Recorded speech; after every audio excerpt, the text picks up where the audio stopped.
kita bisa membangun koordinasi yang baik, komunikasi yang baik untuk kita bisa betul-betul menyelesaikan persoalan tersebut. Karena memang walaupun katanya PSN sudah tidak disebutkan lagi dalam Kepres yang tadi disebutkan, memang fakta di lapangan kezaliman masih terjadi. Dan betul pemikiran Pak Muhammad Saidi, kalau yang ada di sekitar Jakarta saja, kota besar, orang bisa ditindas begitu, bagaimana yang ada di daerah jauh, bagaimana di Kalimantan, bagaimana di Sulawesi, bagaimana di Papua. Nah, jadi bukan kita menuduh, tapi memang real faktanya seperti itu.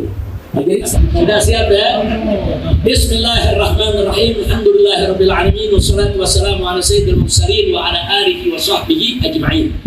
Jadi di sini saya ingin menyampaikan kepada segenap elemen bangsa Indonesia yang saya cintai. Pertama, saya memberikan dukungan penuh terhadap perjuangan Bapak Muhammad Said Didu dan kawan-kawan untuk membantu menegakkan keadilan bagi masyarakat yang terkena program PIK 2 maupun lainnya, karena yang mengklaim PSN ada di berbagai daerah. Nah, mudah-mudahan perjuangan beliau dan kawan-kawan diberikan kemenangan oleh Allah Subhanahu wa taala.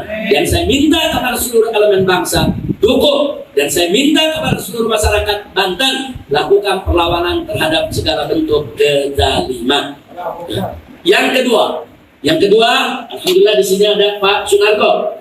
Saya memberikan dukungan sepenuhnya atas pernyataan, yaitu 8 pernyataan yang diberikan oleh para purnawirawan jenderal. Ada 100 lebih jenderal, ada puluhan di sana marsikal, laksamana, kolonel, dan seterusnya. Ini satu pernyataan yang sangat baik. Saya berharap pemerintahan kita menjadikan 8 pernyataan para purnawirawan tadi sebagai bahan masukan untuk mengambil pertimbangan. Nah, jadi jangan diabaikan, ini masukan, pelajari. Kalau memang masukan tersebut bagus, masukan tersebut untuk perubahan ke arah yang lebih baik bagi bangsa Indonesia, wajib untuk diakomodir oleh pemerintah. Jadi sekali lagi, saya mendukung 8 pertanyaan tadi. Hanya saya tambahkan satu lagi, yang ke-9, tangkap dan adili Jokowi. Takbir, sallu ala nabi. Nah, kenapa saya tambahkan begitu? Karena Jokowi ini memang problem maker.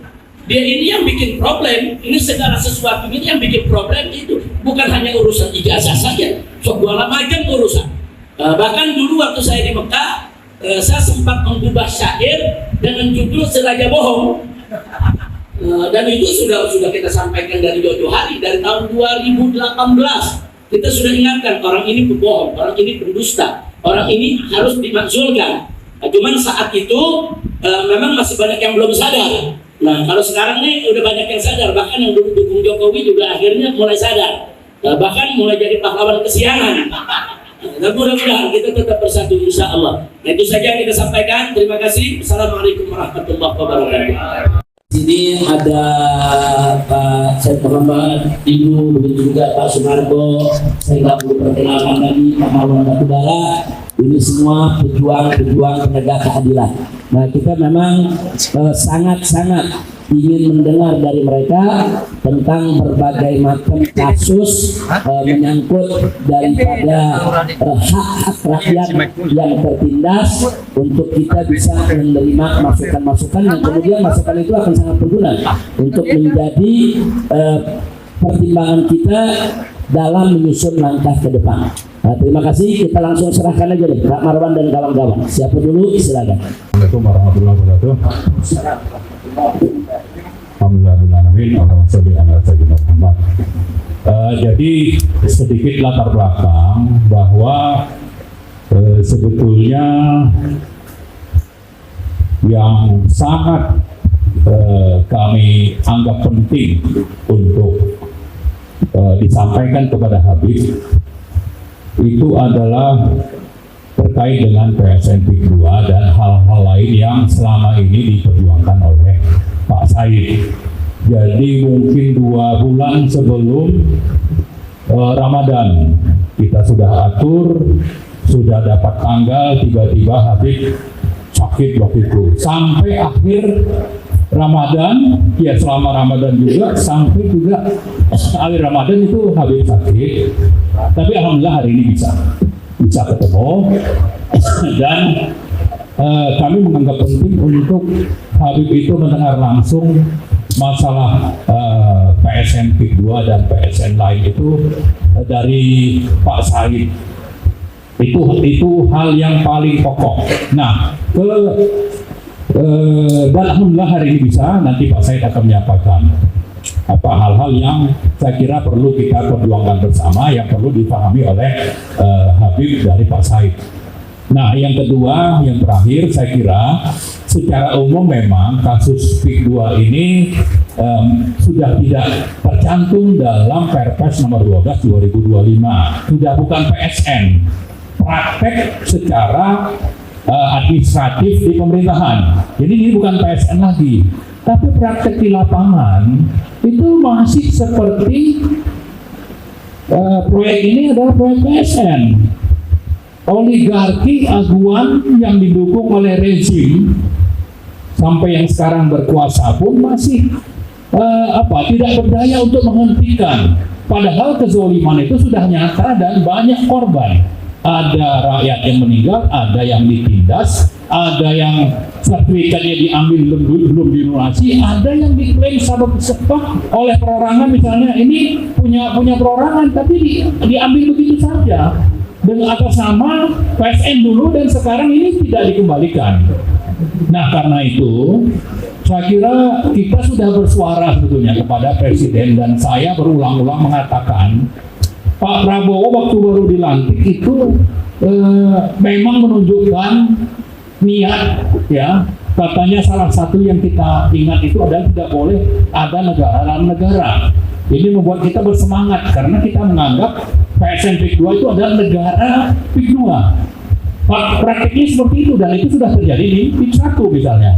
Tapi yang dilakukan Pak Prabowo setelah pidato itu, saya anggap ini lebih kepada bagaimana supaya kelihatannya ada proses hukum dan sebagainya, tapi dalam praktek itu bukan untuk menuntaskan masalah hukumnya, tapi meniti di atas bui supaya proyek ini tetap jalan, aguan tetap aman, tapi tanpa peduli bahwa proses hukum ini sudah dijalankan atau tidak. Itulah yang ada. Nah, karena itulah saya kira kita berkali-kali datang ke Banten, ke Serang, atau ke Kohot, ke Munjung misalnya, untuk mengajak rakyat melakukan perlawanan. Kenapa? Karena NKRI tidak berdaya menghadapi negara PIK 2. Dan itu sampai sekarang masih terjadi, dan sebab itulah kita masih terus ingin bersuara, dan salah satunya itu yang akan bersuara bersama kita itu adalah Pak Said, dan kita harapkan nanti kita mendapat dukungan dari Habib. Saya kira itu mungkin hal kedua yang saya sampaikan. Nanti berikutnya Pak Said akan menjelaskan lebih detail. Untuk dengan begitu akhirnya memang tidak saja tidak masuk dalam PSN, tapi PSN PIK 2 ini akhirnya benar-benar dihentikan, dan pelakunya itu ditangkap, dan rakyat yang jadi korban itu mendapatkan ganti rugi. Begitu yang kita ingin suarakan. Saya kira dari begitu saya serahkan ke Pak Said. Silakan Pak. Habib Rizik yang kami hormati, terima kasih. Ini kehormatan hari ini kami bisa bertemu, dan mudah-mudahan menjadi titik awal terbitnya sinar terang untuk menyelesaikan bangsa ini. PIK 2 ini hanyalah puncak gunung es. Perampokan tanah rakyat di seluruh Indonesia, di seluruh wilayah, di seluruh dunia.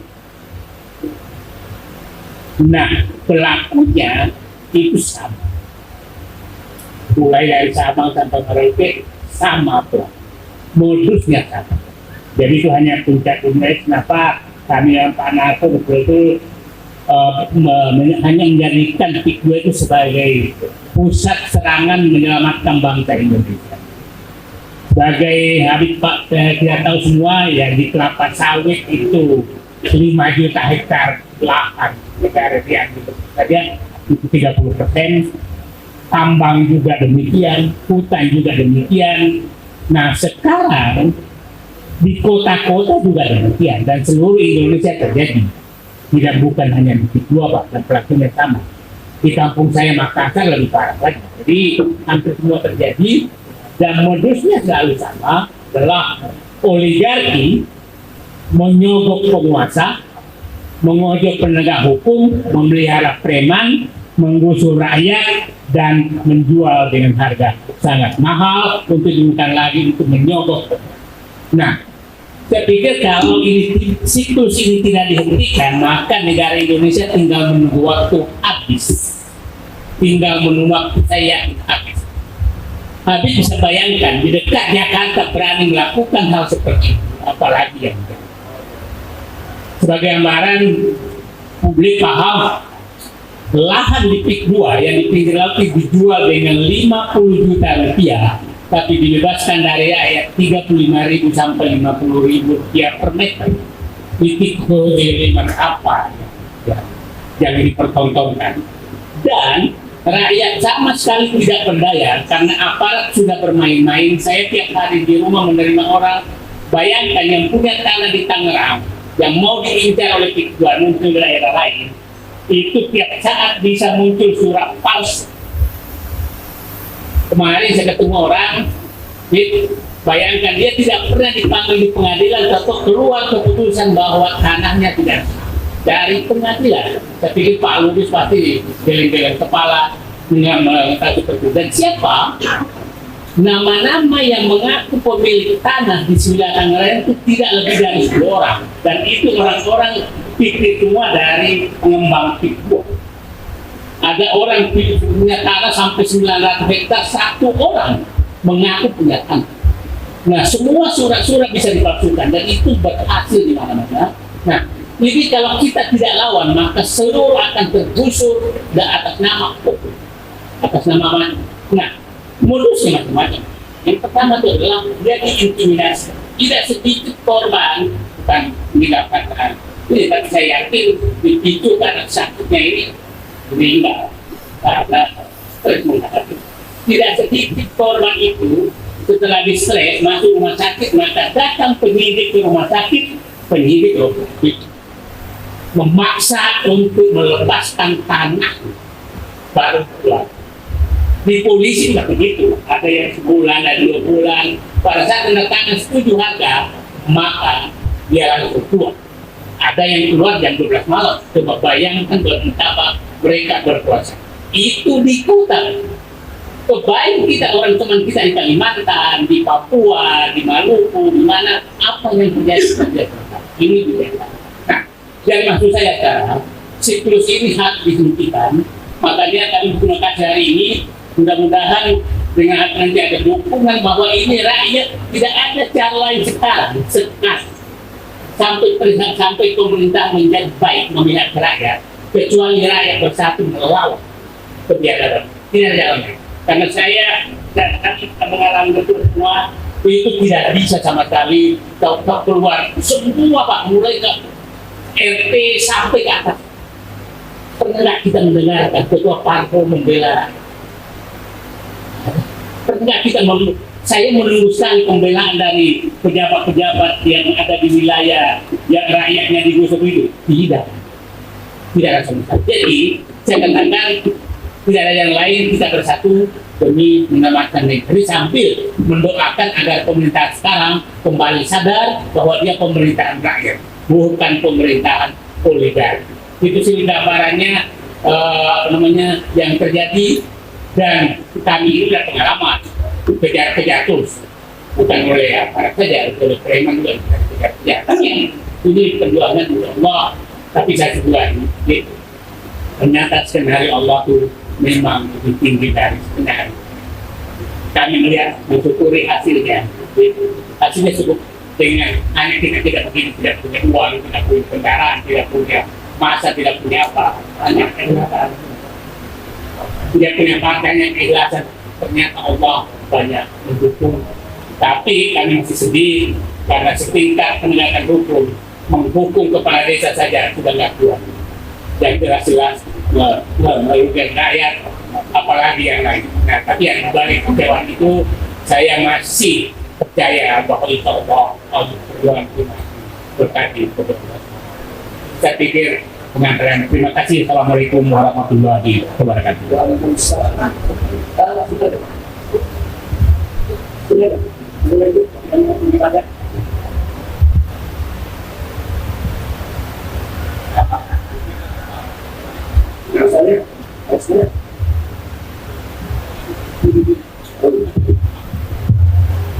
Jazakumullah khairal jazak.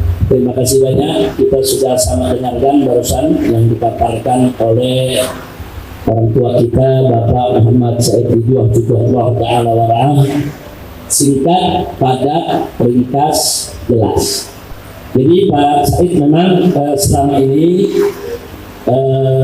walaupun saya lebih banyak di rumah memulihkan kesehatan dan lain sebagainya, kita terus memantau, kita terus memonitor, dan kita terus mengikuti, yaitu perjuangan kawan-kawan di PIK 2 sejak awal sampai hari ini. Dan kita sudah banyaklah dapat informasi, begitu juga dari Pak Marwan yang sudah beberapa kali datang kemari. Jadi iya, ini memang perjuangan yang luar biasa, dan memang kewajiban kita bersama untuk membela rakyat yang tertindas. Ini bukan hanya kewajiban Pak Said, ini bukan hanya kewajiban Pak Marwan atau kewajiban Pak Sunarto, ini kewajiban kita semua. Dan dari dulu saya selalu menyampaikan ke ormas-ormas Islam, khususnya Tripilar, yaitu Front Persaudaraan Islam, begitu juga GNPF Ulama, dan juga Persada 212, supaya ikut peduli dan ikut memberikan dukungan yang real, nyata di lapangan terhadap perjuangan Pak Said dan kawan-kawan. Nah, Pak Said juga perlu tahu, kita berikan sedikit informasi, sebetulnya kelakuan perilaku daripada oligarki yang terkait dengan dua ini sebelum ada isu PSN dari 2018. Nah, 2018 itu sebetulnya sudah terjadi konflik, banyak dana masyarakat yang diambil, yang tidak dibayar sebagaimana mestinya, dan dulu FPI yang ada di Maut, yang ada di Kronjo, yang ada di Tangerang, sebetulnya sudah bergerak membantu masyarakat untuk mendapatkan haknya. Itu dari 2018. Sebetulnya pembebasan itu sudah terjadi dari 2018. Hanya saja dulu belum ada isu PSN-nya. Nah, jadi dan kezaliman itu sudah terjadi dari 2018. Nah, tapi memang setelah ada isu PSN dan mereka mengklaim ini bagian daripada proyek strategis nasional, kezaliman itu makin berlipat-lipat, makin bertambah-tambah. Kenapa? Karena mereka seolah-olah punya payung. Nah, dengan nama PSN tadi, jadi meletakkan harga seenaknya, ngambil seenaknya. Apalagi real, memang di sini ada pejabat-pejabat yang terlibat. Jadi untuk itu, pertama, saya secara pribadi maupun atas nama kawan-kawan di Tripilar memberikan apresiasi, penghargaan untuk Bapak Muhammad Said Ridwan dan kawan-kawan yang selama ini jatuh bangun menyuarakan suara masyarakat yang terzalimi akibat proyek PIK 2. Nah, itu yang pertama, kita ingin memberikan apresiasi dulu. Kemudian yang kedua, kita ingin sampaikan bahwa kita mendukung sepenuhnya, yaitu perjuangan daripada masyarakat yang terzalimi, yaitu di PIK 2 sana, dan kita siap untuk memberikan bantuan apapun yang dibutuhkan.